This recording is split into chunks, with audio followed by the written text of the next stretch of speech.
ওই ভাই গরু কত? এটা এটা 5,20,000।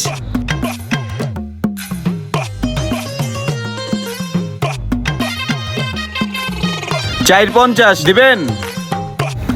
দেন টাকা দেন। দিয়া দিবেন? দেন টাকা দেন। দেন টাকা দেন। না একটু দামাদামি করবেন না? না কুরবানি গরু কি দামাদামি করুম, দেন টাকা দেন। একটু দামাদামি করেন। এ আল্লাহ, এবার কি হবো? ঠিক আছে ভাই, আমি একটু ঘুরান দিয়া গরুটা নিয়ে যেতে। কে লেগা তুই দামাদামি করছস না? তোর গরু এটা নিতে হইব। ছাড়েন। আবার ছাড়মু মানে? এই গরু কার এটা? ভাই এটা আমার গরু। দাম চাইতেছো কত? এটা ভাই 5,20,000। কি কস এটা? এটা কি 5,20,000 গরু? কম ক। ভাই আগে আপনি গরু দেন, পছন্দ হয়েছে নাকি? গরু পছন্দ হয়েছে, তুই দাম কমায় ক। ভাই দাম তো কমাই গেলাম, আপনি একটা দাম কোন।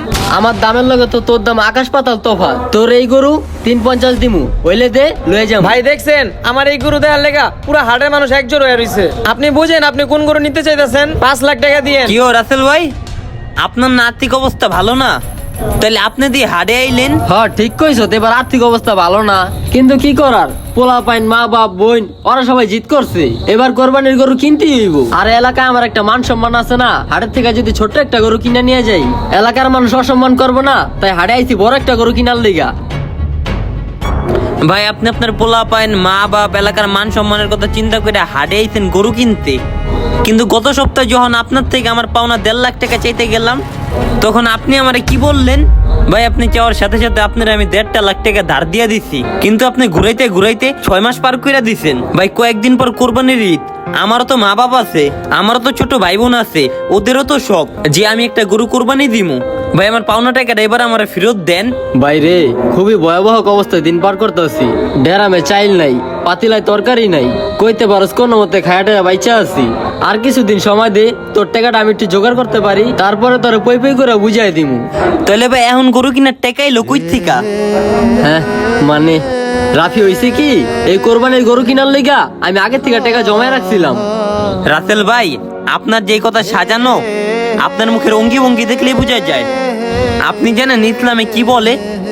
পাওনাদারের টাকা না দিয়ে লোভ দেখানো কোরবানি আল্লাহর কাছে কোনো মূল্য নাই।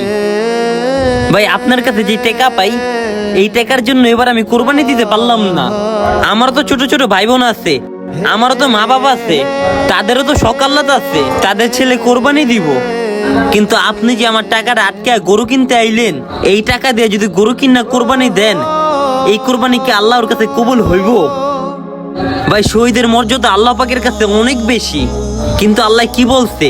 শহীদরা যদি হাজারো গুনাহ নিয়ে মারা যায় তাদেরকে আল্লাহ মাফ করে দিবে, শুধু ঋণ বাদে। তাহলে বুঝেন এই ঋণের ভয়াবহতা কত বেশি। আর আপনি সেই ঋণের বোঝা মাথায় নিয়ে এলাকার মানুষের থেকে ইজ্জত বাঁচাতে, পরিবারের মানুষের সকাল্লাত পূরণ করতে আছেন কোরবানির গরু কিনতে। মনে রাখবেন ভাই, লোভ দেখানো কোরবানি করাচ্ছে পাওনাদারের টাকা পরিশোধ করে দেওয়া কোটি গুণ উত্তম। রাফি আমি আমার ভুল বুঝতে পারছি রে, আমি কোরবানি দিমু না, আমি তোর টাকা এখনই পরিশোধ করে দিমু। দরকার হইলে আমার কাছে লাস্টে যেই কয় টাকা থাকে আমি একটা ছাগল কিনা লয়ে যামু।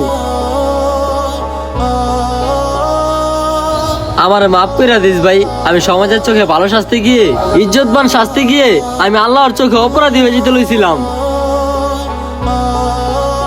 চল তোর পাওনা টাকা পরিশোধ করি ভাই আগে। গরু নিবেন না?